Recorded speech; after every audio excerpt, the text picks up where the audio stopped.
Algunas pedagogías que estimulan o promueven la participación parten de dos premisas principales.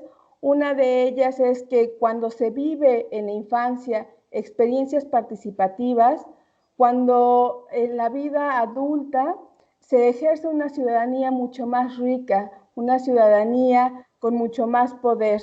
Y la otra premisa, que es complementaria a esta, es que justamente en ese momento, en la infancia, cuando se vivieron estas experiencias participativas, no se trataron a niñas y adolescentes como adultos en formación o ciudadanos para el futuro, sino que se vivieron experiencias que dieron la oportunidad a niñas y adolescentes de ejercer sus derechos, de asumir responsabilidades y de participar en la transformación de su entorno. Es decir, podemos pensar que desde aquí vamos a tener esta mirada acerca de la infancia y la adolescencia. Por ello, la escuela es un espacio privilegiado para la enseñanza de la democracia y la ciudadanía. Al formar ciudadanas y ciudadanas conscientes de sus derechos, conscientes de la importancia del respeto a las reglas para la convivencia, del uso del diálogo para la convivencia pacífica y para la resolución de conflictos, así como la toma de decisiones colectivas en la vida familiar, escolar, comunitaria y también, ¿por qué no?, en la vida nacional. En este sentido, las habilidades socioemocionales que el programa ha venido promoviendo durante estos años son un punto de partida para trabajar en el fortalecimiento de la formación ciudadana en niñas, niños y adolescentes, mediante espacios y mecanismos de participación que recuperen la voz de la niñez y de la adolescencia para conocer y atender cuáles son sus intereses, sus necesidades y sus propuestas. De esta manera logramos una convivencia democrática y una cultura de paz en los centros escolares. Pero, ¿qué entendemos por participación infantil y adolescente? ¿Qué mejor que niñas y adolescentes nos den su opinión acerca de qué es para ellos la participación infantil y adolescente?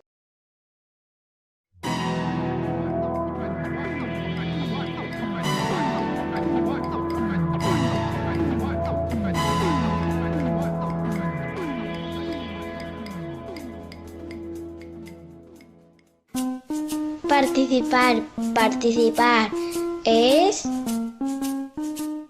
Para mí participar es como ser parte de algo más. una manera de jugar para aprender, por ejemplo. Muy lógico. No. A mí es lo que me parece, si tú participas puedes ayudar a los demás a aprender otras cosas. Eso es lo que yo pienso. Participar es, pues cada uno pone como su granito de arena, ¿no? Como yo soy de Bolivia, yo estoy aquí en España participando. Si yo participo, ¿cómo me siento? Que estás alegre, que sonríe, no estás triste y también no lloras por tus padres. No lloras por tus padres tampoco. Ni que te dé vergüenza. A mí nunca me ha dado vergüenza. Al menos a mostrar tu opinión y si te equivocas pues te corrigen. Que no le dé vergüenza porque todo el mundo lo hace y que la vida es para disfrutarla y para reírnos con los compañeros y participar en las cosas. Toda la gente se equivoca. Nadie puede ser perfecto, excepto Superman. ¿Todos los niños tenemos derecho a participar? Todos. Porque participar tampoco no cuesta dinero y está abierto para todos los públicos. Porque tenemos ganas, porque queremos, porque nos sentimos bien haciendo cosas que nosotros queremos. tú no puedes participar, que eres muy chico. Tan pequeño no es.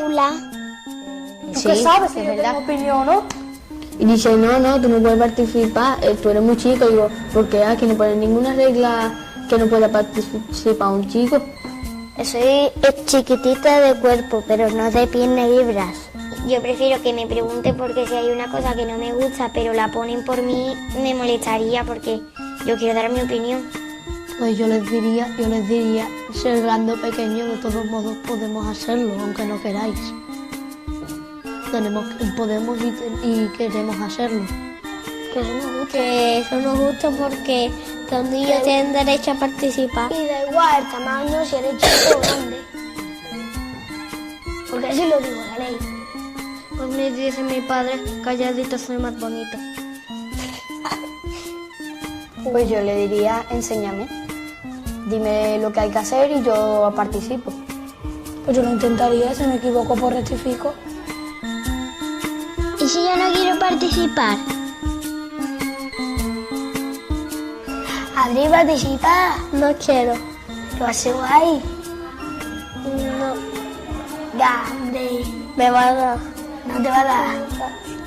No te va a dar. Vale, voy a participar. Era muy fácil. Pero lo más importante del mundo mundial es participar porque si no participas no te pones en marcha.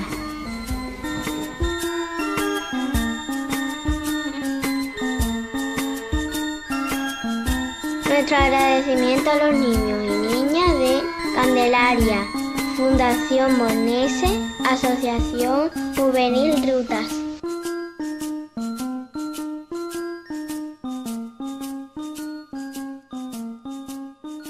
Que la participación es un derecho que tienen todas las niñas, niñas y adolescentes. Es considerado un derecho llave porque a partir de él se tiene acceso a diferentes derechos, por eso es un derecho tan importante. Y además de ser un derecho, la participación es un proceso formativo en el que niñas, niñas y adolescentes aprenden a ejercerlo interactuando con otras personas con las que conviven, ya sea tratando temas que afectan sus condiciones de vida individuales o colectivas o temas que simplemente les interesan.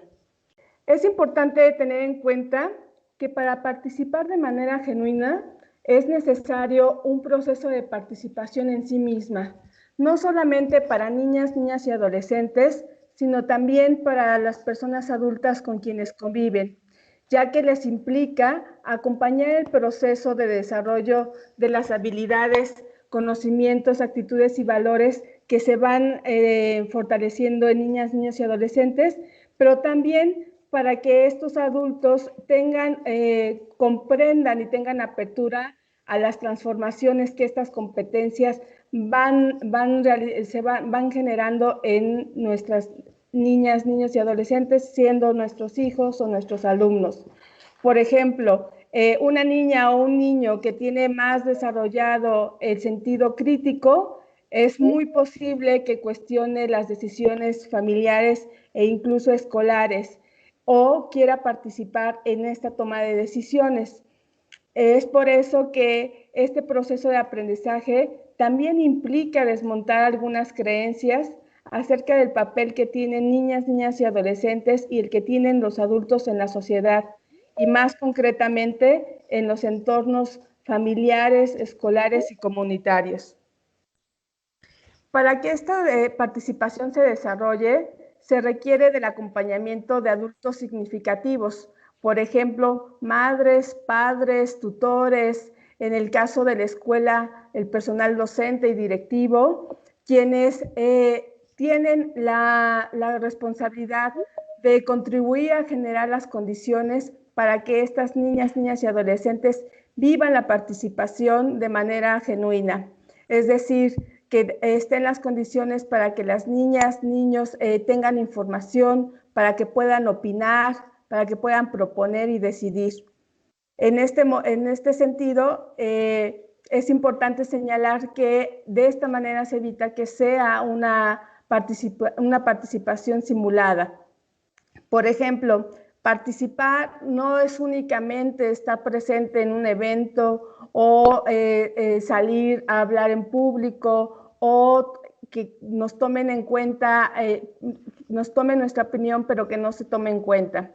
Existe un teórico, Roger Hart, quien propuso 8 niveles de participación y nos dice los 3 primeros niveles no es considerada una participación genuina. En este sentido, la escuela debe estar muy abierta y muy consciente del tipo de participación que se está promoviendo. Por ejemplo, cuando un alumno o una alumna participa en un evento leyendo un discurso donde él no participó, en realidad no se está tratando de participación genuina, sino que se está haciendo una manipulación de esa niña o niño o adolescente, porque no participó ni en la construcción del discurso. Ese discurso no le representa, no tienen cabida ahí sus intereses, sus necesidades, sus propuestas, y entonces, si estas condiciones no se cumplen, no estamos hablando de una participación genuina. Otro ejemplo también puede ser alguna consulta que se dé con niñas y adolescentes para pedirles su opinión en algún tema, pero muchas veces estas consultas ya no se sabe qué pasó con lo que opinaron los niños y las niñas, cuáles fueron los resultados, de qué manera se tomaron en cuenta y quién tomó en cuenta estas opiniones, qué políticas se transformaron. Este proceso de participación se queda limitado si no hay una respuesta y atención a estas necesidades y a estas propuestas.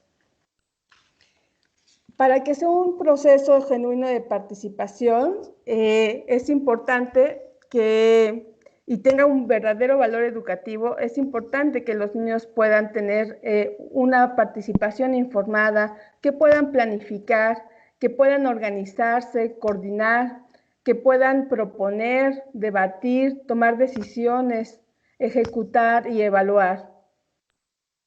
En la participación infantil también es muy importante porque se pone en práctica habilidades y valores que únicamente se aprenden durante su ejercicio cotidiano. Por ejemplo, a tomar decisiones. Bueno, una máxima en la participación es que a participar se aprende participando.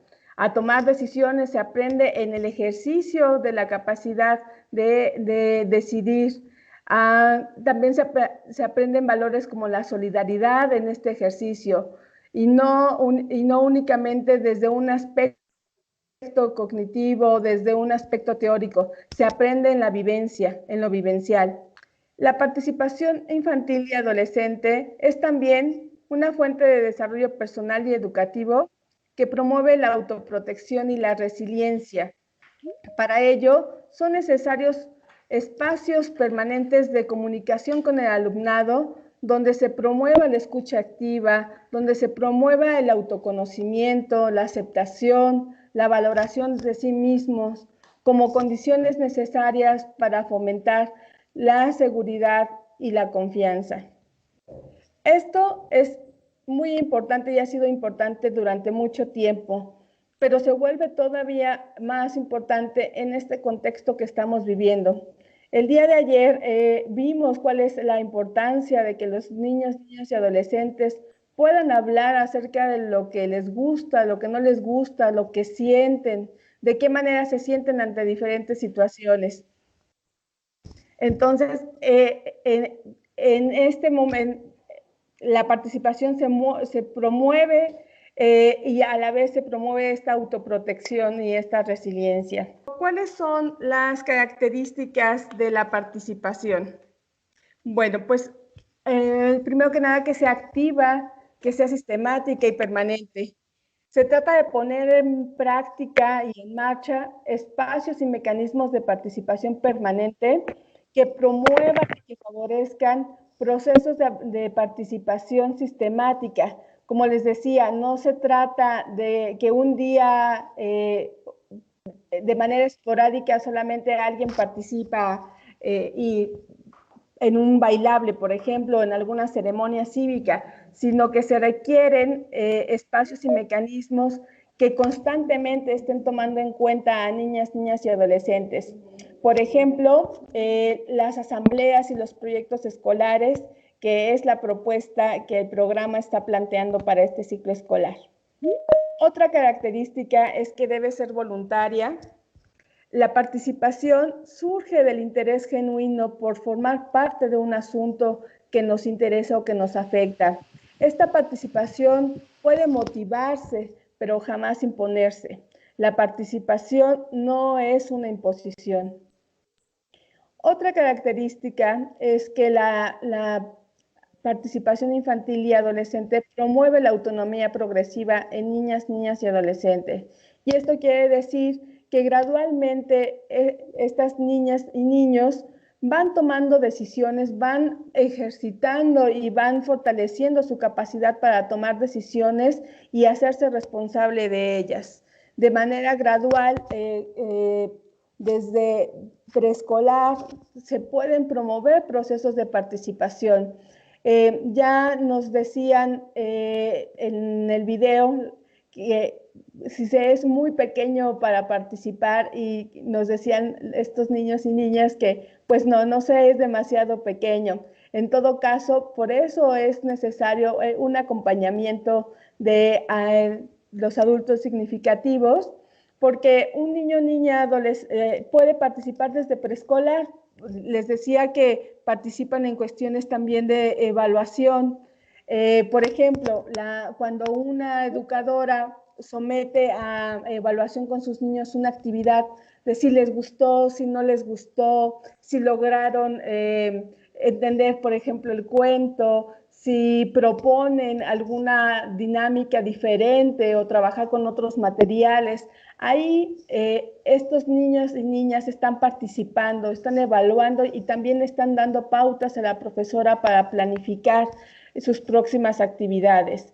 Y en el caso de secundaria, pues el tipo de participación va siendo con otros elementos, precisamente porque se va promoviendo una autonomía progresiva en ellos. ¿Y dónde consideramos que debe promoverse la participación? Pues en todos los ámbitos donde se desarrollan estos niños, niñas y adolescentes. En los ámbitos más cercanos a ellos, que son la familia, la escuela, la comunidad.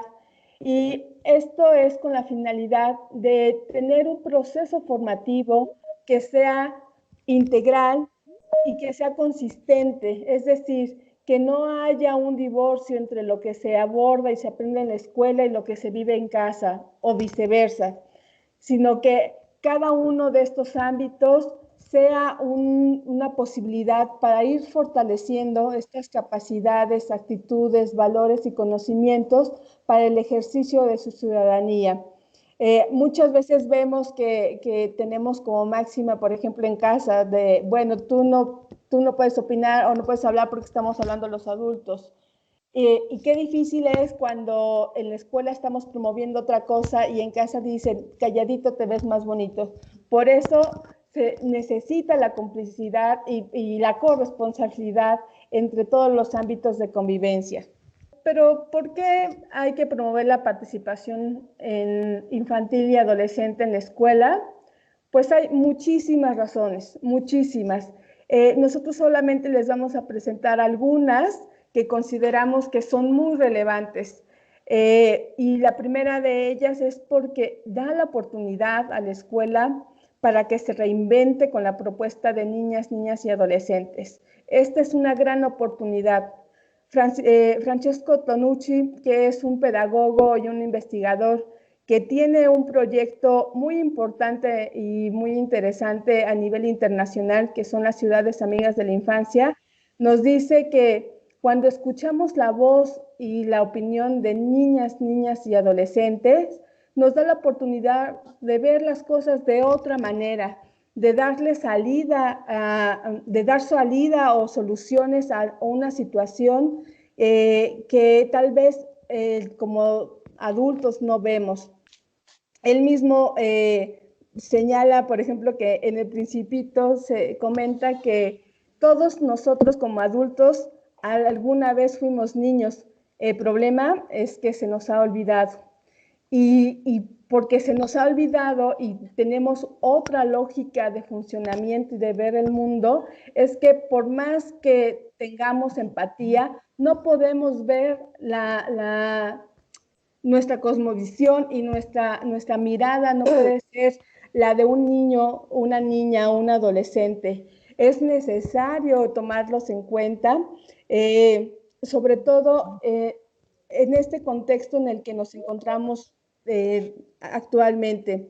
La crisis por la pandemia de COVID-19 ha generado muchos estragos y ha sido muy lamentable en aspectos de salud y en aspectos económicos, pero como toda crisis nos da la oportunidad para reinventarnos en lo personal y en lo colectivo, tanto a nivel individual como en lo social. Y esta es una gran oportunidad para la escuela de reinventarse.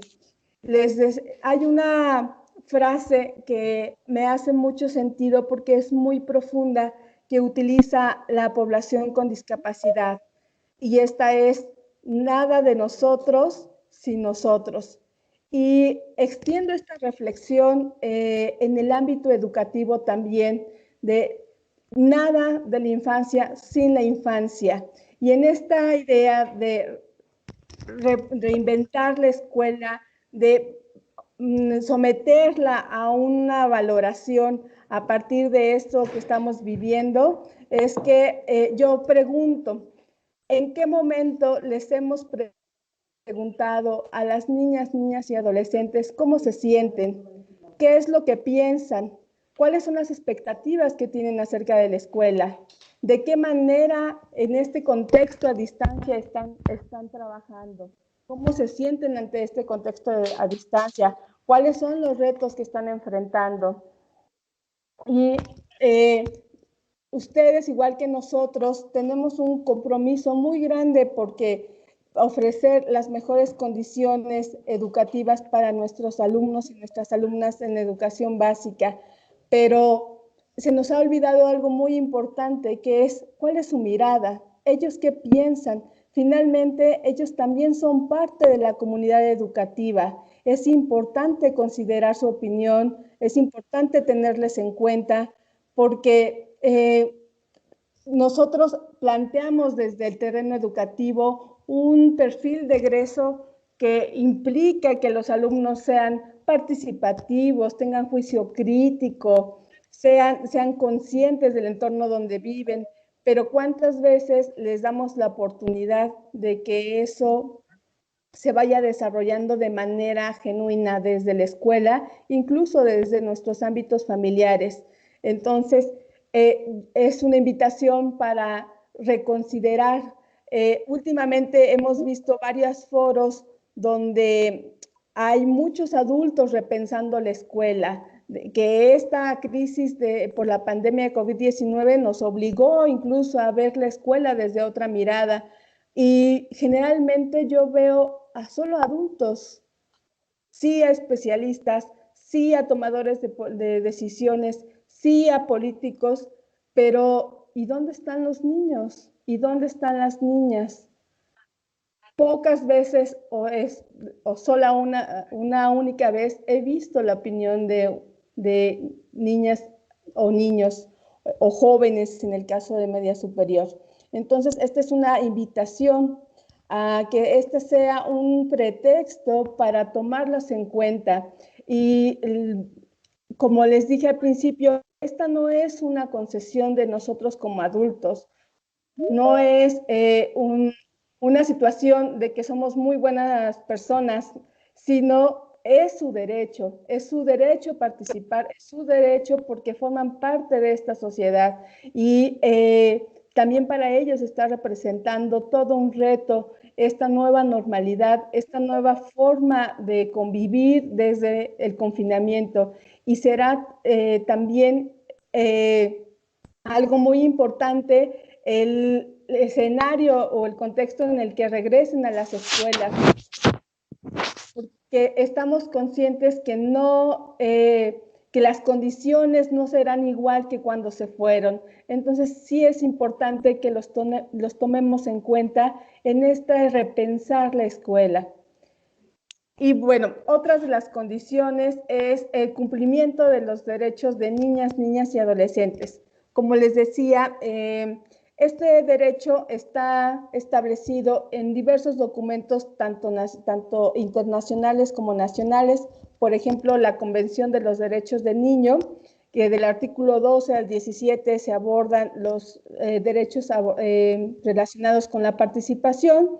A nivel nacional tenemos la Constitución Política de los Estados Unidos Mexicanos, que en el artículo 3 y 4 hay algunos aspectos acerca del papel que tienen niñas, niños y adolescentes, el interés superior de la infancia, y otras leyes secundarias como la Ley General de Educación y la Ley General de los Derechos de Niñas, Niñas y Adolescentes.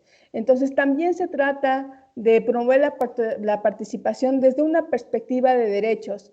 Para hacer esto, no una letra muerta que se encuentra en una ley, sino que se viva, que sea una letra viva, donde niñas, niñas y adolescentes puedan participar en sus entornos cercanos. Otra de las razones es la disminución de la violencia escolar. Al favorecer espacios de diálogo, donde niñas, niñas puedan compartir cuáles son sus encuentros y desencuentros, cuáles son los conflictos que viven y dan oportunidad de poderlos solucionar o poderlos afrontar de manera no violenta. Por ejemplo, en la propuesta que estamos haciendo de la asamblea de aula que se va a desarrollar de manera sistemática en los salones, sabemos que esto en muchos aulas ya es una realidad. Queremos que esta, que es una buena práctica, se vaya extendiendo y en estas asambleas de grupo en nuestra aula, pues se pueden dirimir ahí varias situaciones para que no vayan o no escalen a un problema de violencia. Otra de las razones es la toma de decisiones colectivas y responsables. Ya, como les he comentado, esta es otra de las razones para promover la participación, el tomar en cuenta a niñas y niños en la vida escolar y en la toma de decisiones que se hacen y que les porque también forman parte de la comunidad escolar. Hay muchas otras razones más. En el documento encontrarán algunas otras, pero por razones de tiempo me voy a detener en esta. ¿Cuáles son las condiciones mínimas para lograr esta participación? Como todo proceso formativo, requiere ser intencionado. Aunque sí hay experiencias de participación espontáneas donde los niños, por ejemplo, se ponen de acuerdo para participar en un juego, como proceso formativo debe la comunidad escolar intencionarlo. Y para tener estas condiciones, a la vez tenemos que enfrentar algunos obstáculos que se nos presentan, incluso de manera cultural en nuestra sociedad. Una de las condiciones que consideramos muy importantes es reconocer justamente a niñas, niñas y adolescentes como sujetos de derechos y como actores sociales activos. En nuestra sociedad impera una visión adultocéntrica, donde los adultos tenemos el poder o tenemos la verdad o conocemos qué es lo mejor para niñas, niños y adolescentes, y muchas veces es así porque efectivamente tenemos que protegerles, pero desde la visión que queremos plantear, donde los niños sean considerados como sujetos de derechos, que tienen capacidad también para contribuir a transformar su realidad, la realidad de todos, porque son parte de esto. Otro de los obstáculos que reconocemos para que esta condición no se dé de reconocerlos como sujetos de derechos es que existe un miedo en los adultos de perder el control. de no tener las respuestas para todo, para darlas a conocer a los niños. Nos da mucho miedo cuando los niños se empoderan y hay diferentes experiencias de participación escolar incluso en el país y en otros países de América Latina, donde se han hecho ejercicios de gobierno de niñas y adolescentes con consejos, incluso así como tal, como consejo de gobierno de niñas dentro de la escuela. Y lejos de pensar que se pierde el control en este sentido como limitativo, al contrario, existen experiencias de regulación entre niñas y adolescentes por sí mismos.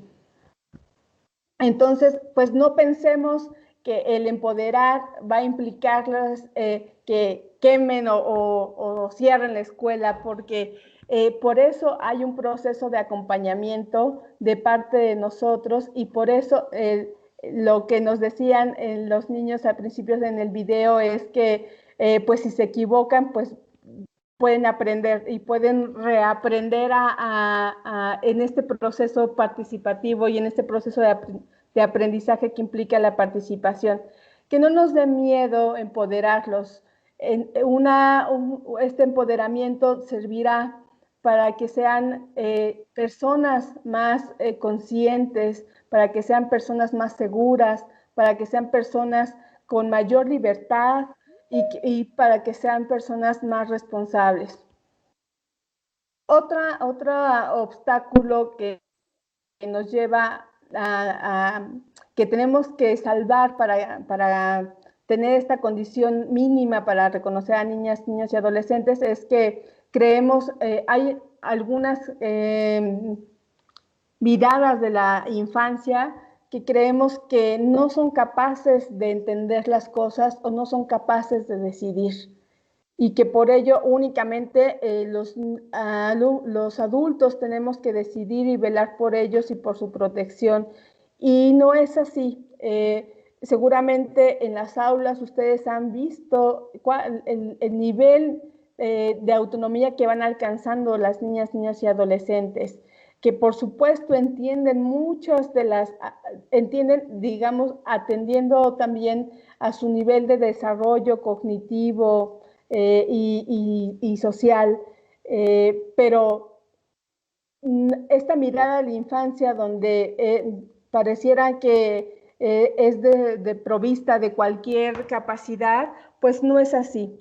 Sí, las niñas y niños adolescentes tienen capacidad para poder contribuir a la transformación de la realidad y son sujetos de derechos y desde la perspectiva, desde el 2011 en la modificación que se hizo en la reforma constitucional, incluso son titulares de derecho ya. Entonces, también la escuela tenemos que evolucionar y tener esta mirada. Otra condición que se debe sí o sí tener para promover esta participación como un proceso formativo es que exista interés y voluntad del personal directivo y docente para escuchar y tomar en cuenta a las niñas, niños y adolescentes. Se trata de que efectivamente haya un genuino interés por saber que tienen algo que ofrecer, que los necesitamos como una parte más de nuestra comunidad escolar.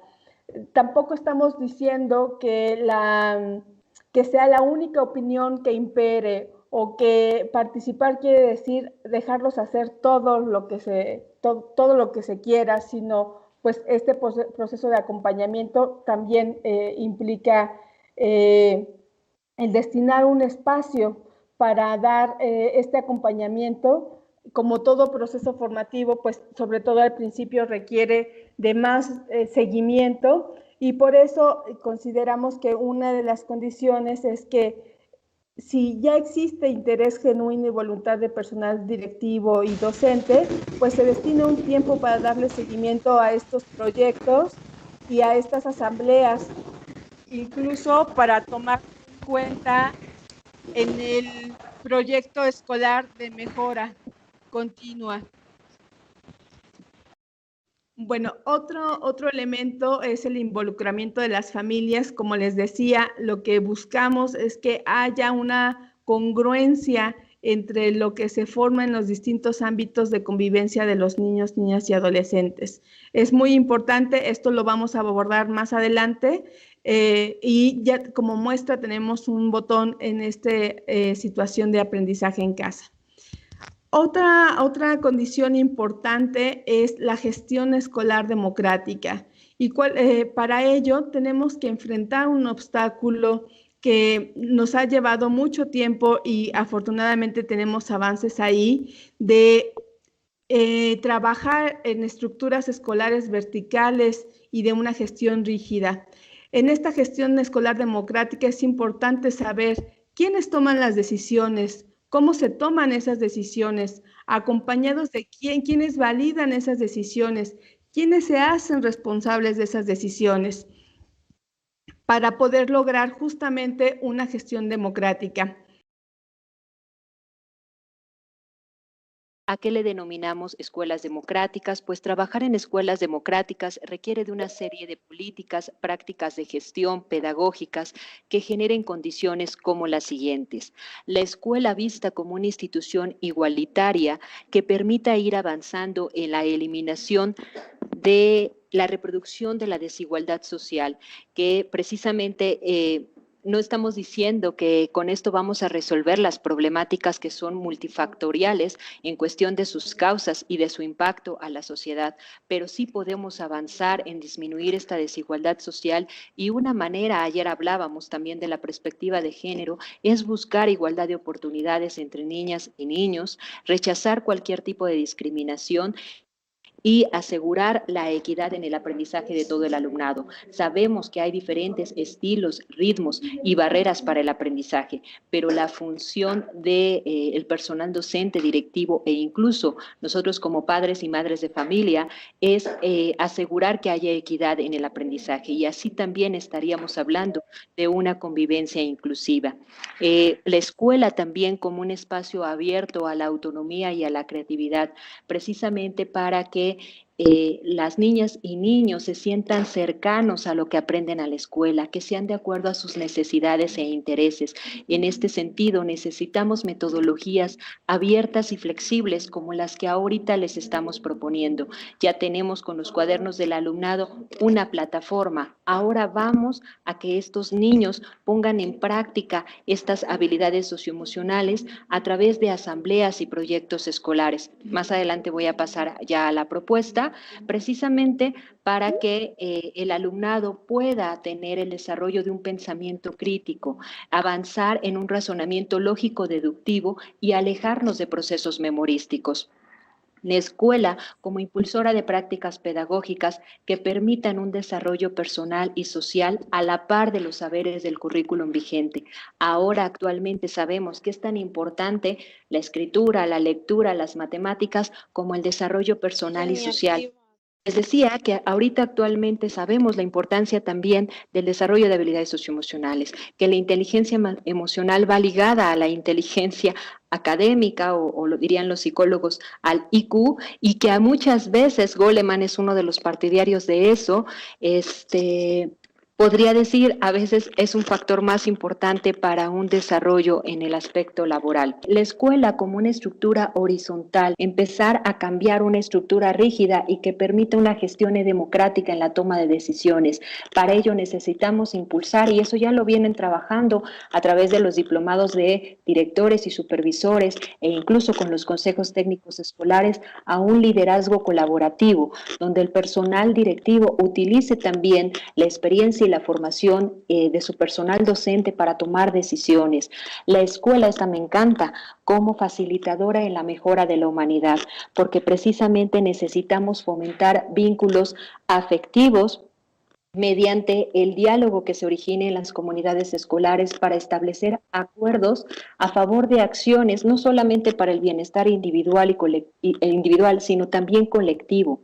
Precisamente cuando se vayan acercando y haya ese acrecentamiento de estas relaciones interpersonales de afecto, también se va a dar un impulso moral hacia la solidaridad, a que realmente nosotros podamos practicar el valor de la solidaridad, no como un concepto en aislado y que se quede en los libros y que se oye bonito, sino realmente en la práctica. Las escuelas democráticas van a requerir un perfil del docente de la siguiente manera, y que yo creo que hay muchos, muchos docentes ya tienen este perfil: flexibilidad en las prácticas pedagógicas e interés en explorar los saberes y los aprendizajes del alumnado, precisamente para que en la escuela los aprendizajes se conviertan en significativos. Realmente los niños los sientan cercanos a lo que están viviendo. ¿Cuántas veces no escuchamos la historia de, pues yo ya dejé de ir a la escuela, maestra, pues ni me servía, yo necesito más ayudar en casa y a traer dinero? Y entonces no se dan cuenta que lo que les estamos enseñando en la escuela les va a ayudar también a solventar. Sé que hay otras problemáticas a nivel social que influyen también en esto que les estoy diciendo, pero también en nuestro granito de arena es acercar que nuestro aprendizaje sea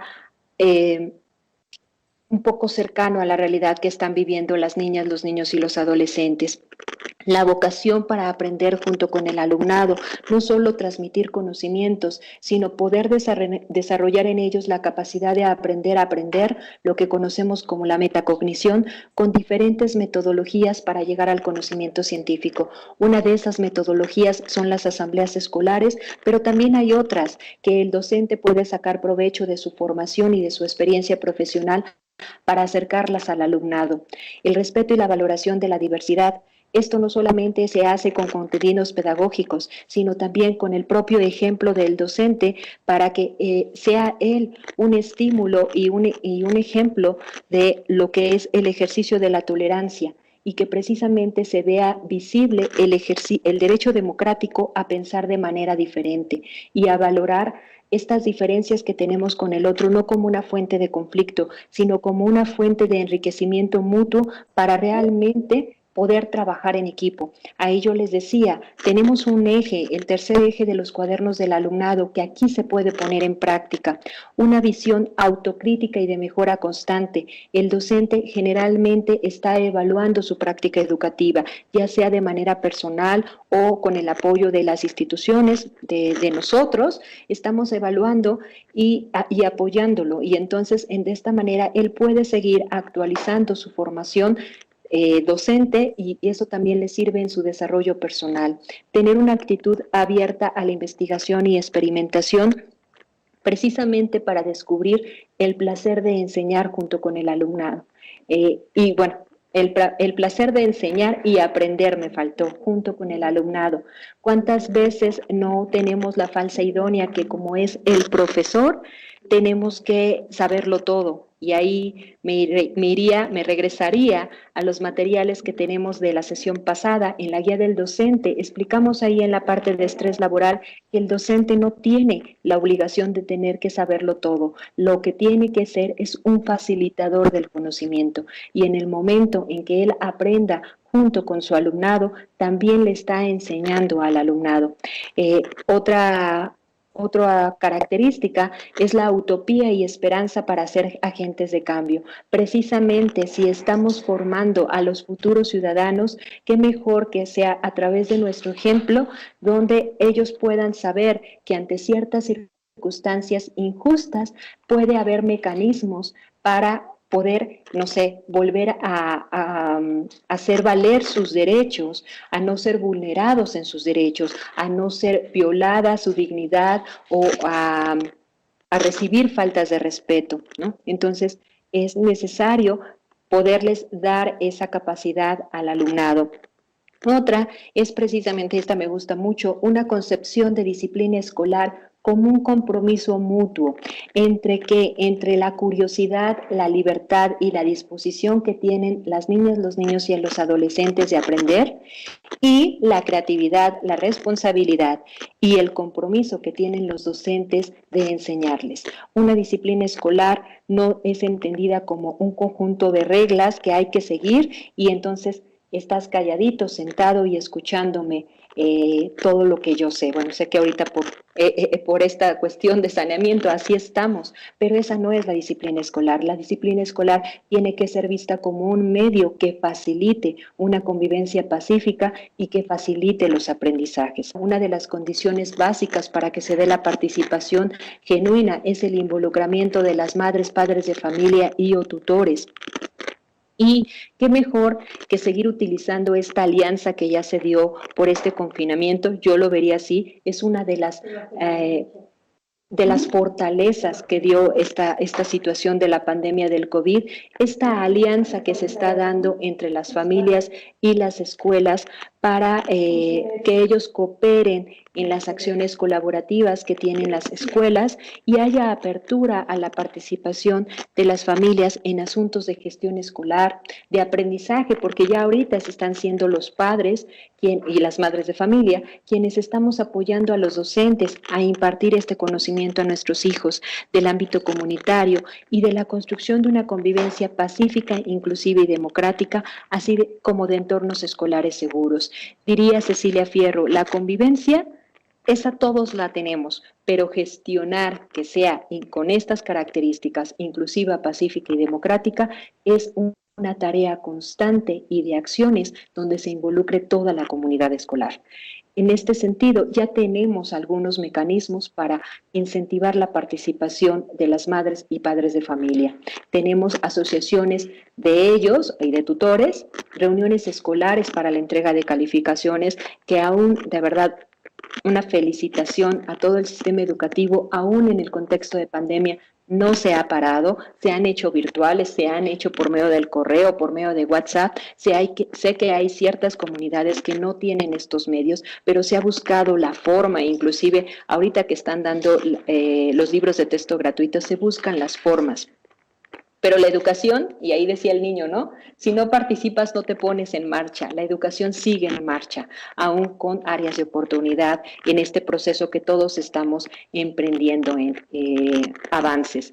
Las entrevistas programadas entre el personal docente y las familias, las asambleas escolares, los proyectos, los talleres de formación, los buzones escolares, la correspondencia escrita o electrónica, entre otros. Estos son todos los medios que ustedes tienen para fomentar la participación. Bien, pues la participación, si alcanzamos este tipo de gestión democrática, los beneficios son para todos y cada uno de los actores de la comunidad escolar, no únicamente para niñas, niños y adolescentes. Pero al favorecer procesos participativos que tengan como centro la voz y la participación de niñas, niñas y adolescentes, se favorece en ellos una serie de habilidades. En algún momento comentábamos que cuando cumplimos 18 años, no llega nadie con nuestro kit de habilidades para la vida, ni llegan nuestro kit de cómo ser un buen ciudadano. Esto tiene que irse ejercitando durante la infancia y entre más temprano mejor para desarrollar lo necesario para realmente tener una ciudadanía activa. Vamos a mencionarles algunos de los principales beneficios que genera en niñas, niñas y adolescentes su participación, y uno de ellos es que aprenden a expresar sus sentimientos, sus intereses y sus necesidades. Aprenden a decir lo que les gusta, lo que no les gusta, aprenden a proponer alternativas, y esto en esta situación que estamos viviendo por la pandemia, que expresen estos sentimientos, es la verdad una gran herramienta y es un buen momento para que expresen cómo se sienten. Otro beneficio es que fortalecen su confianza y su autoestima, porque se sienten tomados en cuenta, porque reconocen que son parte de un colectivo que les valora, que los asume como parte de esa colectividad. También aprenden a trabajar en equipo, porque ponen en práctica muchas de las habilidades que se han desarrollado a lo largo de estos años en el programa y desde el currículo también, como la escucha activa, el reconocimiento y el respeto de las ideas de otros, de sus compañeras, de sus compañeros, aprenden a dialogar para establecer compromisos y reconocer cuál es su responsabilidad en ese cumplimiento de compromisos. Aprenden a ser empáticos, a ver al otro, a tratar de considerar al otro, cómo se siente, cómo está, cómo pueden ayudarlos. Incluso también aprenden a ser solidarios. Otro de los beneficios es que desarrollan su autonomía y pensamiento crítico. Esto también lo hemos ya abordado, de cómo en el momento en que se les da la oportunidad de ir tomando decisiones conforme a su edad, conforme a su desarrollo, pues se va generando en ellos esta confianza e incluso esta responsabilidad para ejercer su libertad de tomar decisiones. Y este pensamiento crítico que a veces no sabemos manejar y tal vez por eso da miedo, pero que contribuye a tener una mejor escuela. También contribuye a que a desarrollar capacidades para la organización y la evaluación. En el caso de estos espacios que les estamos proponiendo de las asambleas y los proyectos escolares, pues van a ejercitar justamente estas capacidades para escucharse, para tomar en cuenta al otro, para organizarse. En el caso de los proyectos, para evaluar cómo funcionó o no funcionó el proyecto, qué se necesita ajustar, incluso para reconocer cuáles son los talentos de cada uno y lo que cada uno puede aportar. Y otro de los beneficios es que aplican justamente en la vida cotidiana los contenidos curriculares. Existen muchos contenidos dentro de educación básica, dentro del currículo, que no solamente tienen que ver con contenidos conceptuales, sino contenidos actitudinales y procedimentales de muchas de las asignaturas, sobre todo formación cívica y ética, educación socioemocional, educación física, artes,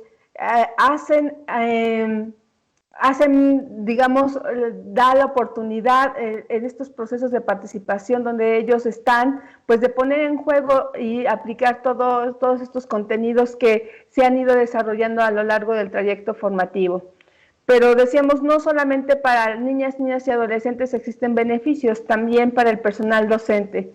Pero básicamente al personal docente le facilita una intervención pedagógica mucho más creativa, más cercana a las necesidades e intereses del alumnado y le posibilita tener también una planeación más flexible. En el caso del personal directivo y de supervisión, pues les apoya en la toma de decisiones para que éstas no se concentren en una persona o en unas cuantas personas. Ayuda a tomar decisiones colectivas para favorecer la mejora de la dinámica escolar.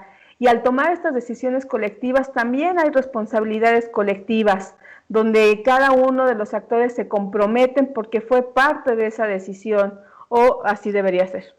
En el caso de las madres y padres de familia, permite coordinar esfuerzos para que puedan formar a hijos, a niñas más seguros, más autónomos, con mayor responsabilidad, más organizados, y en última instancia a niñas y niños más felices.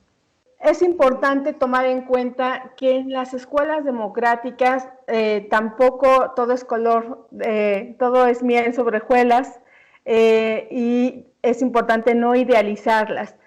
También en estas escuelas democráticas y en estos procesos de participación existen avances y retrocesos, como en todo proceso que vivimos, pero es muy importante que mantengamos el interés y el trabajo para ir generando avances que se conviertan en experiencias que motiven a las niñas y adolescentes y al resto de la comunidad educativa para que sigan trabajando en favor de estos procesos. Es importante que en los primeros procesos de participación, por ejemplo, en los proyectos que se van a favorecer, es importante que se tengan metas muy claras, muy alcanzables, para evitar la frustración y el desánimo en las niñas y adolescentes. En participación decimos que si se generan proyectos demasiado ambiciosos, pues lo único que hacemos es que se desmotiven si es que no alcanzan los resultados previstos. Y decíamos, bueno, esto no parece muy pertinente porque al contrario de motivarlos, los estaremos incluso vacunando contra la participación de creer que no sirve de nada, que no se logran los resultados que esperamos. Por eso es importante ir paso a paso para que cada uno de los actores, no solamente los niños y adolescentes, sino quienes participen, tengan estas experiencias gratas de paso a pasito. A lo mejor en un proyecto se logra algo que pareciera muy pequeño, pero en la experiencia cotidiana, en la experiencia que viven niñas y adolescentes, lo reconocen como un logro. Y esta concatenación de logros pues van motivando y van fortaleciendo la idea de que participar sí sirve de algo. Y pues en este sentido tendremos escuelas que tengan mayor involucramiento de las y los padres de familia y de las y los estudiantes. Y en este sentido les invitamos a apostar, a avanzar en el proceso de participación. Sabemos que habrá muchos avances y tal vez habrá muchos retrocesos, pero hay que mantenernos en esa ruta. Se titula La escuela como espacio de participación infantil y adolescente para la formación ciudadana y tiene los siguientes objetivos. Primero, es un documento con orientaciones teóricas y metodológicas precisamente para llevar a la práctica estos dos mecanismos de participación. El documento tiene el objetivo de ofrecer estas orientaciones que más o menos ahorita les dimos un bagaje para que tengan, para que sirvan a la comunidad escolar de sensibilizarla sobre la importancia de la participación, de qué es, cómo se lleva a cabo y una parte metodológica para poderla implementar dentro de sus escuelas. Esto con el objetivo de promover la convivencia democrática. Los niños van teniendo un sentido de pertenencia, de corresponsabilidad y se sienten incluidos y valorados dentro de sus contextos escolares. No es lo contrario. También precisamente por eso el objetivo de este documento es fortalecer una gestión escolar democrática que promueva la resolución pacífica de conflictos, dándole voz a estas niñas, niños y adolescentes para que sean ellos los principales protagonistas en la toma de decisiones colectivas dirigidas a su bienestar emocional, a su desarrollo integral, pero también al bienestar colectivo. Muchas veces nosotros en esta visión adultocéntrica que tenemos, creemos que tenemos todas las respuestas y las mejores soluciones y jamás nos detenemos a preguntarles a las niñas y los niños si de verdad esa es la mejor solución para ellos. Motivar mediante las asambleas y los proyectos del alumnado a todas las comunidades escolares a participar precisamente en estas iniciativas con acciones, con compromisos, que se les haya un verdadero seguimiento y evaluación para que precisamente estos objetivos y estas metas se encaminen a una mejor organización y desempeño académico y que impacten en nuestro tema específico de nosotros en la convivencia escolar. ¿Qué es la construcción de asambleas escolares? ¿Qué son las asambleas escolares? Bueno, son espacios, es un lugar, es un tiempo que puede conformarse para que el alumnado participe en las decisiones sobre diversos temas que le interesan o le inquietan de su vida escolar. En estas reuniones puede proponer ideas, dialogar, acordar acciones para que se solucionen. Ahí para la solución, necesita el apoyo de estos adultos significativos que vamos a ser el personal docente, el directivo, supervisión, administrativo y nosotros como madres y padres de familia. Las asambleas tienen una variedad de características. Las principales características se sustenta en el respeto a la dignidad de la persona y a la libre expresión. En este sentido, necesitamos generar en estas asambleas un clima de confianza y respeto para que las niñas, niños y adolescentes se expresen de forma libre y propositiva. El poder autoevaluar como docentes ciertas prácticas que inhiben la participación es muy importante. Estos espacios estimulan precisamente la seguridad, el diálogo, el consenso, el disenso y el debate. Y esto no solamente ayuda para la expresión de habilidades socioemocionales, ayuda para otras áreas del conocimiento como lenguaje y comunicación, ¿no? Como formación cívica y ética. El documento plantea dos tipos de asambleas. Una a lo mejor es la más conocida y la más practicada o que se haga de forma frecuente por algunos docentes. A lo mejor los docentes van a decir, ay, eso que me estás diciendo yo ya lo hago. Entonces eso va a estar genial, porque entonces esos docentes van a ser quienes nos ayuden a implementar la siguiente asamblea. Tenemos dos tipos de asamblea, la asamblea interna o de aula, que es precisamente aquel espacio que el docente tenga con su grupo donde se discuten temas relevantes para su alumnado. Estoy imaginando, el viernes pongo en el pizarrón, a ver, queremos ver lo de la basura del patio o pintar las canchas o algún tema de interés, ¿no? O que en la asamblea interna se discuten temas relevantes de mi salón de clases. La asamblea general es una que se realiza con una representación de la comunidad escolar, donde se toman en cuenta estos temas relevantes de las asambleas internas para poder elaborar acuerdos, darle seguimientos y evaluarlos. ¿Qué mecanismo va a conectar estas dos asambleas? El comité de iniciativas. ¿A qué le llamamos comité de iniciativas? Es un comité estudiantil. Este conjunto de alumnos que va a ir de cuarto a sexto grado en primaria y de los 3 niveles de secundaria, se puede hacer también de primero a tercero con el apoyo de los padres de familia, porque recordemos que en primero y segundo todavía en algunos casos no se tiene bien consolidado el proceso de lectura y escritura. Entonces este comité estudiantil se va a encargar de revisar las minutas, las actas de asamblea para identificar los temas a tratar que se van a dar en la Asamblea General. Por eso van a encontrar acá abajo la periodicidad de las sesiones. Nosotros sugerimos que las asambleas internas se realicen una vez por semana. Esto también de acuerdo a la planeación didáctica del docente. Pueden ser hasta quincenales. El comité de iniciativas puede tener una sesión mensual o inclusive antes de que vaya a sesionar la Asamblea General, porque su tarea va a ser obtener los temas de interés que se van a discutir en la Asamblea General. La Asamblea General tiene la propuesta de ser realizada cada bimestre. Ustedes me dirán, pero estamos en un contexto a distancia. Ahorita vamos para lo del contexto a distancia. Esta propuesta, también tengo que serles bien honesta, se pensó en un contexto presencial. Como todo, nadie nos íbamos a suponer que viniera el COVID y descompusiera un poco nuestro mundo. Sin embargo, le estamos haciendo frente y entonces en un momentito más vamos a retomar cómo hacerlo en un contexto a distancia. Los roles, la conformación de las asambleas. Todas las asambleas tienen roles comunes. El primer rol es un moderador o moderadora, que en este caso va a ser aquella niña o aquel niño que conduzca la sesión. 2 facilitadores, que son las niñas y los niños que lo van a apoyar. 2 relatores, aquella niña o niño que va a redactar, va a escribir los acuerdos, la minuta, los compromisos, la acta de asamblea, como le quiera llamar el docente y sea un vocabulario fácil para el alumnado. Y la observadora o observador, que en este caso va a ser el docente, que va a estar acompañando ese proceso y va a darle seguimiento, pero la actividad como protagonista la van a tener el alumnado.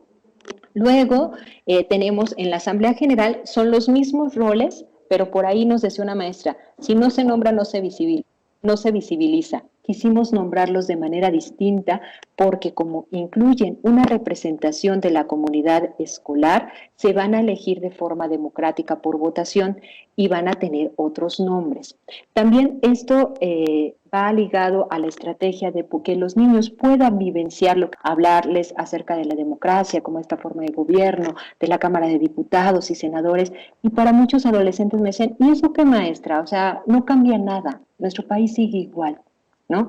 Y entonces lo ven como algo utópico, como algo abstracto. Sin embargo, cuando empezamos a formarlos, a que ellos vivencien este proceso, es muy diferente porque entonces se empiezan a dar cuenta que sí pueden cambiar las cosas. A lo mejor con acciones muy pequeñas o a lo mejor en la congruencia de una persona, ¿no? A lo mejor no cambia el otro, pero sí cambia mi interior. Y ayer decíamos que una persona resiliente se siente bien o está fortalecida tanto en un ámbito emocional, como de salud, como espiritual. Y entonces tal vez no cambia el otro o no cambia el mundo, pero yo me siento bien porque soy congruente con lo que hago. Entonces, bueno, en este sentido, la conformación de la Asamblea General es un presidenta o presidente que es elegido. Ahí en el documento van a ver una sugerencia, como nosotros les decimos, es sugerencia. Si los colectivos docentes dicen, no, a mí me gustaría elegirlo de otra manera, hacer el proceso, está bien. Lo único que es para nosotros importante es que sea por medio de una votación. Esos pequeños ejercicios democráticos le enseñan a ellos que debe de haber un consenso, ¿no? Cuando se toman decisiones colectivas. Entonces, bueno, tenemos al presidente o presidenta, que sería el moderador, una vocal, que es el facilitador, el que le va a ayudar al alumno o a la alumna que está conduciendo la sesión junto con el personal directivo a dirigir la Asamblea General, 2 secretarias y secretarios que van a ser aquellos niñas y niños que fueron relatores. Acá también va a haber relatores que escriben, que establecen los acuerdos, y sabemos que operativamente es imposible que las escuelas hagan una asamblea general con toda la comunidad escolar. Y entonces, para que se pueda implementar de manera más práctica, es necesario que sea a través de representantes de todo, con el comité estudiantil, representantes del alumnado, representantes de padres de familia, madres de familia, representantes del personal docente, el director, en dado caso que no pueda el director, supervisor, un asesor técnico pedagógico puede ser también, o en el caso de las secundarias, el mismo tutor también puede fungir ese rol. Los asistentes, pues tenemos que en la asamblea interna va a ser todo el grupo escolar, en la asamblea general va a ser una representación de la comunidad escolar, y en el comité de iniciativas es un número diferenciado dependiendo del grado escolar, ¿no? Y de cómo se organice la escuela. Todas las asambleas requieren acciones previas de desarrollo, cierre y posteriores a la asamblea. ¿A qué me refiero con acciones previas? En el documento hay más ideas y ahí están los pasos, pero una acción previa es precisamente que en la asamblea general sesione el comité de iniciativas y pueda determinar qué temas son frecuentes o qué es lo que les preocupa o de qué quieren discutir o qué problemáticas tiene la comunidad escolar, para que se las lleven a la orden del día, hagan la orden del día y en la asamblea general se discuta. El desarrollo es efectuar estas asambleas, ¿no? Con todo lo que lleva, con esta riqueza. Y el cierre es precisamente que concretemos algo, porque muchas veces, y eso nos pasa, y aunque podríamos decir eso es algo nuevo, no es cierto. El personal directivo lo hace cuando nos junta en esto de la pandemia. A mí me juntaron en la escuela, a ver, ya no vamos a poder asistir, les pedimos estas medidas, este apoyo, y entonces se hizo como una asamblea. Pero lo importante aquí, que se haga de forma metódica y sistemática, es que se lleguen a acuerdos. No se trata de ir a ver o a establecer culpables o a solamente criticar la función del docente, del director o de los padres de familia. No, se trata de llegar a acuerdos y compromisos que sean de beneficio para la escuela, ¿no? Tenemos tareas fuertes y ahí lo veíamos, ¿no? Garantizar entornos escolares seguros. Entonces, esa tarea implica no solamente la corresponsabilidad de instituciones gubernamentales y de diferentes instituciones gubernamentales, también implica acciones de la sociedad civil y implica acciones de la comunidad escolar. Entonces, en estas asambleas se pueden establecer esas acciones, y como acciones después de la asamblea es precisamente colocar los acuerdos, los compromisos. Si nada más queda, y lo decían ustedes en el chat, en el discurso, y no se lleva a cabo, pierde el efecto, y entonces creemos que el hecho de que hagamos ciertas acciones no tiene un impacto, y eso es de verdad terrible, y sobre todo para nuestras niñas, niños y adolescentes, porque es guardarles la esperanza de que ellos pueden tener un mundo mejor, ¿no? Se oye realmente utópico, pero yo los invito a unirse a esta idea que nosotros tenemos en la cabecita, de que si lo logramos, podemos hacer un verdadero cambio, ¿no? Pero empieza también con la activación por parte de la sociedad y de enseñarle a estos niños que van a ser los futuros ciudadanos que sus acciones, su voz, tiene un impacto. ¿Qué son los proyectos escolares? Bueno, aquí quiero hacer primeramente la siguiente aclaración. Acuérdense que hay una metodología de aprendizaje a través de proyectos. No son esos proyectos son muy parecidos, pero ellos van más encaminados a la parte formativa, a que uno como docente abarque un tema a través de proyectos. Entonces, no, estos proyectos sí tienen fines académicos que impacten en la convivencia escolar, pero su principal objetivo es buscar esta acción colaborativa de toda la comunidad escolar o de representantes de la comunidad escolar. Un proyecto es un plan con un conjunto de actividades para resolver de manera organizada y precisa ciertas problemáticas o ciertas inquietudes, necesidades de la comunidad donde se desprende, utilizando los recursos y las redes de apoyo de esta misma comunidad. Por tanto, y considerando todo lo que les hemos que les hemos ido comentando en esta sesión, pues un proyecto escolar se convierte en un medio para poner en práctica la participación infantil y adolescente en la escuela, además de que es una experiencia que genera un sentido de responsabilidad ciudadana y democrática, así como que le da a los niños un sentido de beneficio social. Yo les puedo, eso sí, se los puedo firmar, dirían por ahí, en mis años de experiencia como profesora de formación cívica y ética, no hay mejor forma de enseñar valores al alumnado por medio de acciones altruistas o acciones donde ellos puedan vivir lo que es el valor. Por ejemplo, llevarlos a un asilo de ancianos, llevarlos a un hospital, llevarlos a un orfanato. No saben el cambio de visión que les da. En primera, el poder valorar lo que tienen como ellos, ¿no? A lo mejor salud, familia, recursos económicos, desde ese punto de vista en la parte personal, hablando de la parte socioemocional, a la parte social, lo que genera y la recompensa que te llevas a nivel, hablando interior, psicológico, espiritual, por esta parte laica, y la parte cognitiva, el poder ayudar al otro y tener la gratificación de hacerlo sin nada a cambio. Ese es un valor que se ha perdido y entonces no se puede ver de forma abstracta, solamente con actividades en el salón de clases. Entonces, este sentido, si ustedes ven también la metodología de aprendizaje-servicio, tiene este sentido, el sentido de los proyectos escolares. Las etapas del proyecto es un diagnóstico donde identificamos necesidades, un plan de trabajo donde se establecen acciones, quiénes son los responsables, las fechas a cumplir, la ejecución del programa. En el documento que les vamos a dar vienen dos ejemplos, uno que es del Observatorio de Querétaro, que se trata el tema de remoción de escombros, y otro me parece que es de Hidalgo, si no me falla la memoria, conserva de alimentos. Ambos, bueno, el de Querétaro es tal cual, citamos la fuente ahí de donde lo tomamos, es un ejemplo real de una secundaria. La ejecución del proyecto es llevarlo a cabo y la evaluación es precisamente como las sesiones que veíamos del alumnado, ¿cómo nos fue? ¿Qué de estas acciones que yo hice me funcionan? ¿Cuáles no? ¿Voy bien? ¿O aquí le quito, aquí le pongo? Y entonces este es mi balance general. Estamos en el primer ciclo escolar y aparte en un contexto a distancia.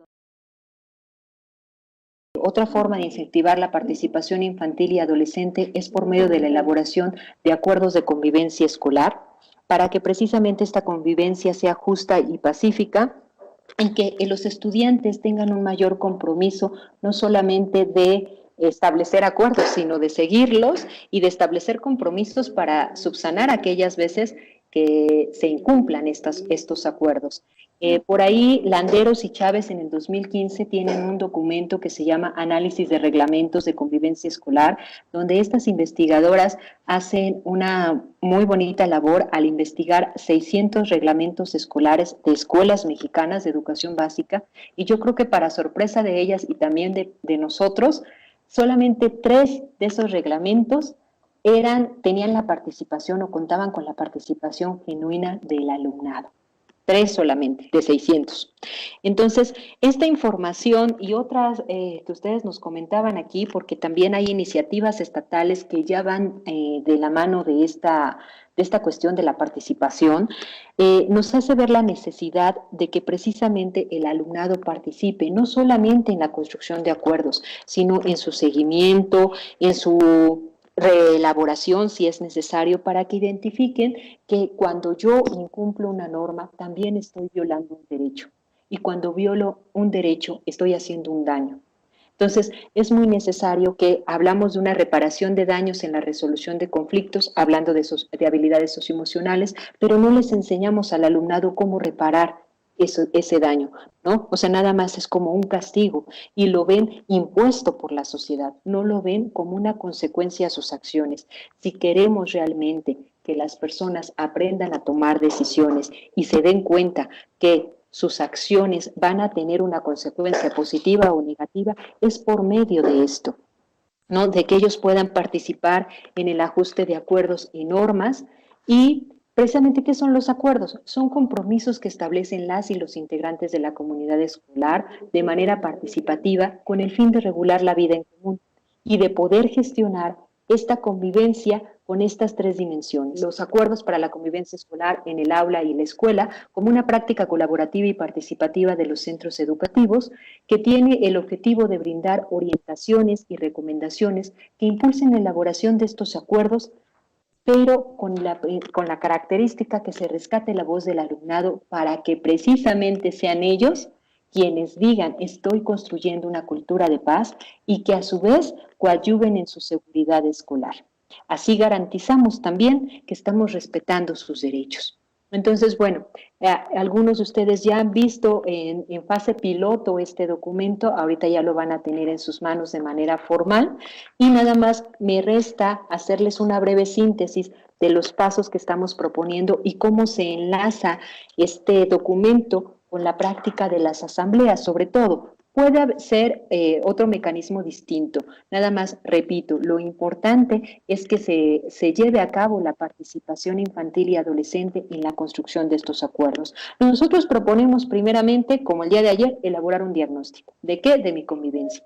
Porque esto me va a servir precisamente el saber qué está pasando en mi escuela en cuestión de los conflictos. ¿Se resuelven o no los conflictos? ¿Cómo se resuelven? ¿Y quedan satisfechas ambas partes?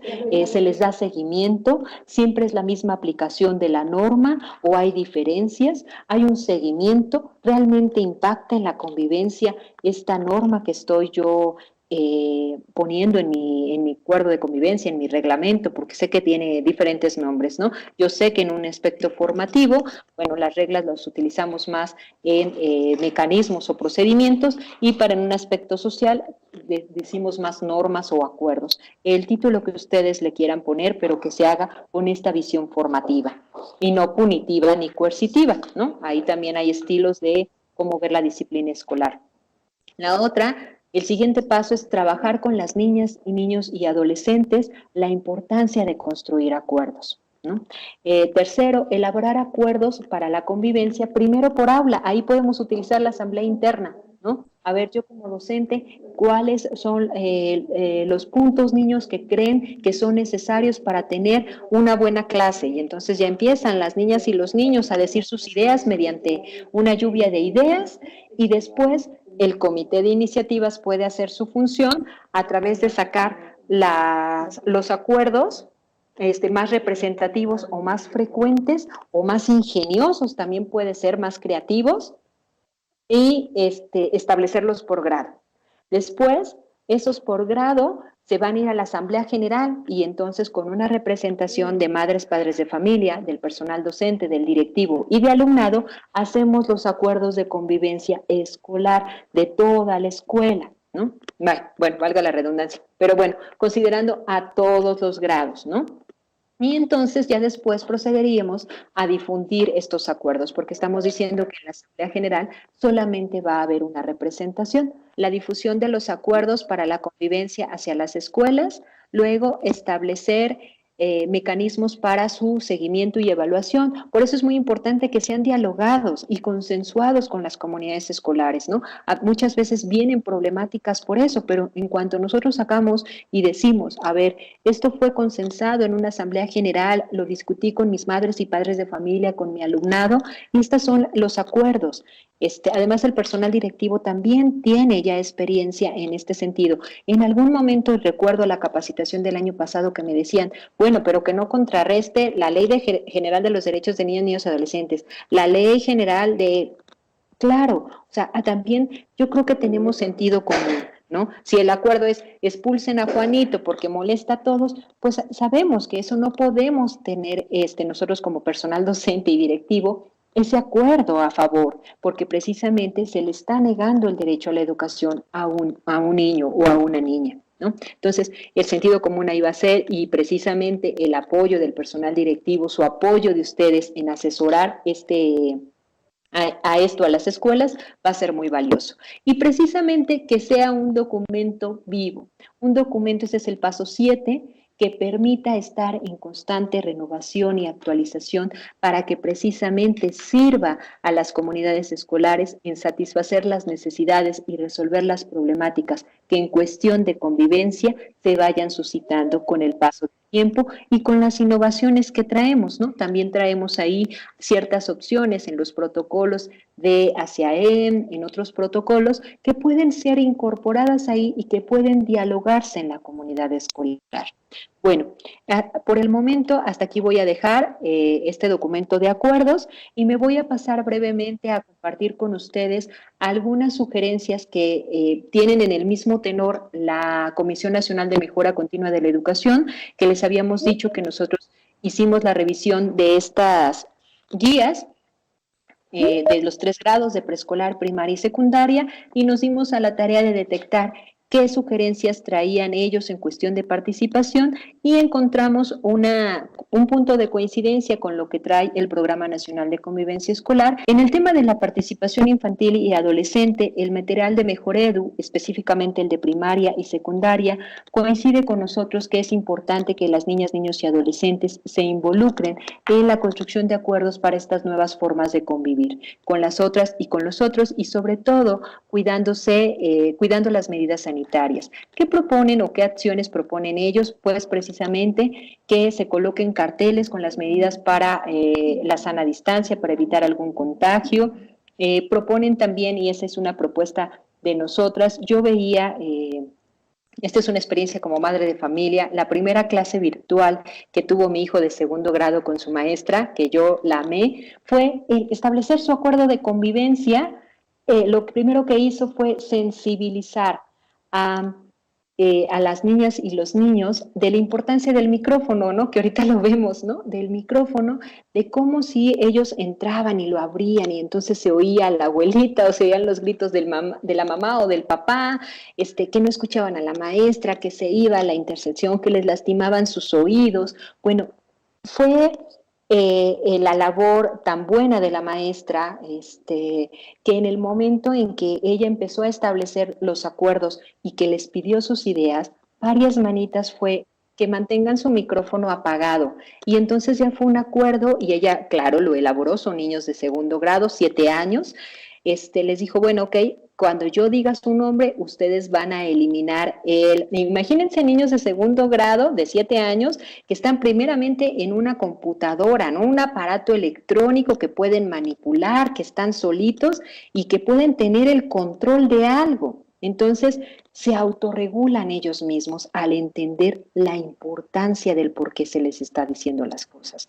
Porque yo lo veía, e incluso lo veía en mi hijo, ¿no? La necesidad de abrir el micrófono y de no hacerlo hasta que escucha su nombre. A raíz de esto, yo le estoy diciendo, ya llevamos 3 semanas de inicio de ciclos, en cada clase virtual no hay dificultad, no hay niños, uno que otro, ¿no? Que llega a abrirlo, ya todos. Pero fíjense, cuando llegan a abrirlo, ya viene la censura como de los demás, lo que nos pasa a los adultos. Cierra tu micrófono, fulanito tal, ¿no? Y ya no tiene que hacerlo el docente, ¿no? Pero ya explicó. Entonces, esto todavía sigue y bueno, yo se los ponía como ejemplo porque es un cambio, ¿no? Un cambio en cuestión de cómo vamos estableciendo nuevas normas para aprender a convivir en este contexto de pandemia.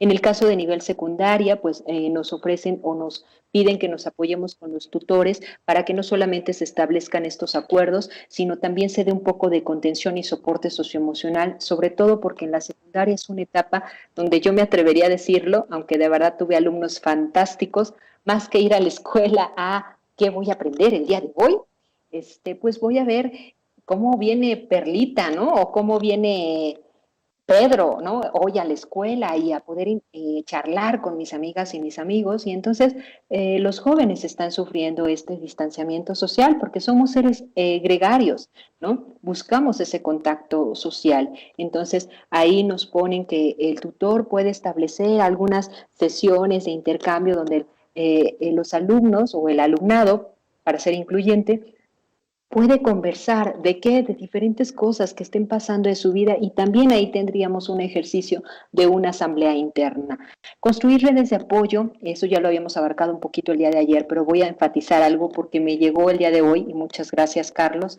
Carlos me compartió una experiencia de uno de ustedes que es muy buena, lo que están haciendo, y una labor loable y que merece todo nuestro reconocimiento y gratitud a nivel nacional, y que sirve de experiencia para las demás y los demás estados, si es funcional para ustedes.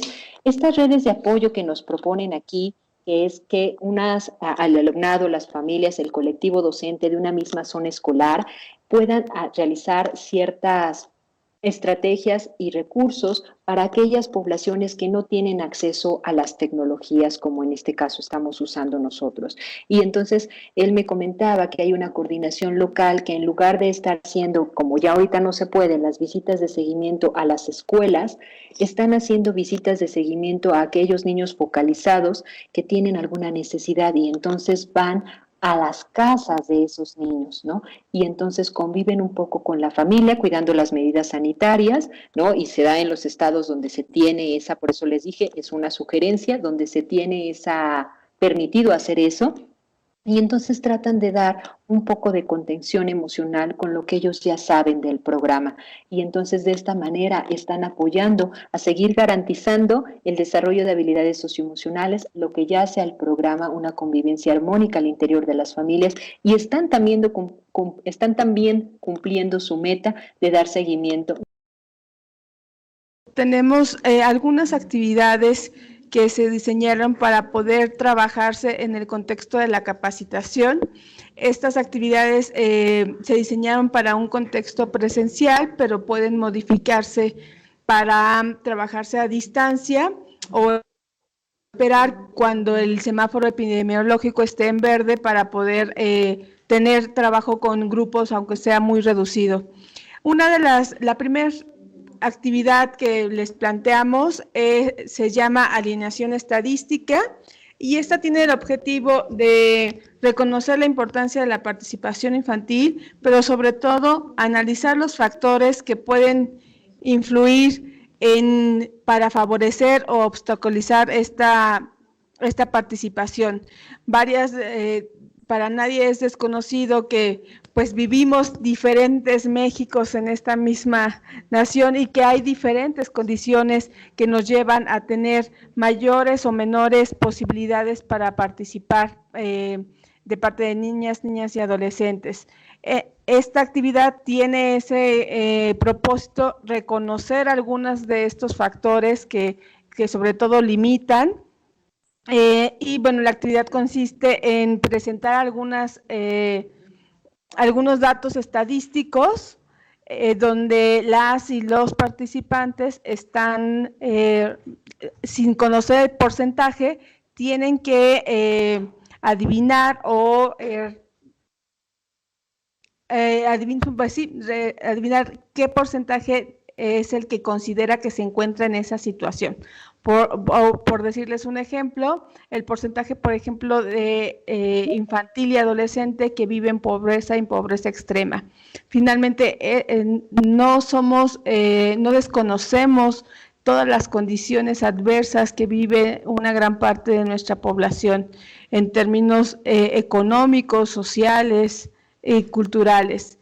Entonces, bueno, esta actividad está desarrollada con ese propósito de reconocer de qué manera podemos enfrentar o en la medida de las posibilidades, aún con las limitaciones de condiciones, cómo se puede favorecer la participación infantil en esos entornos.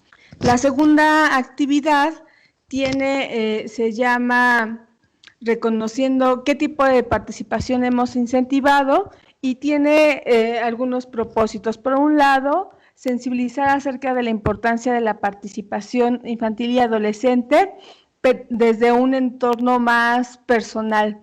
Para ello, dentro de la actividad, desarrollamos un ejercicio de sensibilización que consiste en una visualización sobre cómo vivimos nosotros nuestra infancia, con quiénes convivíamos, de qué manera participábamos, quién nos permitía participar, cómo nos sentíamos cuando éramos tomados en cuenta, o lo contrario, en qué no se nos permitió participar y donde teníamos todo el deseo de hacerlo, qué implicaciones tuvo no participar en esas decisiones que se tomaron por nosotros, y reconocer también cuáles fueron la influencia que tuvo el tener cabida en las decisiones familiares o en las de la escuela.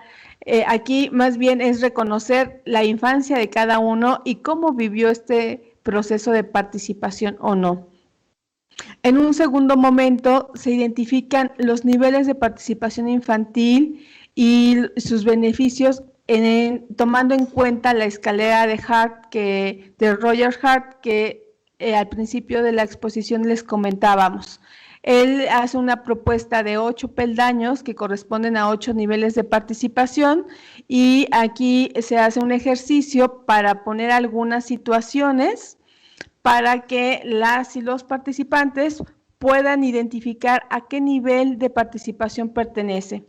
Ya no voy a explicarles de manera puntual cada una, solamente se las voy a mencionar para que seguramente muchos de ustedes conocen esta escalera, pero si no, en el documento también la incluimos.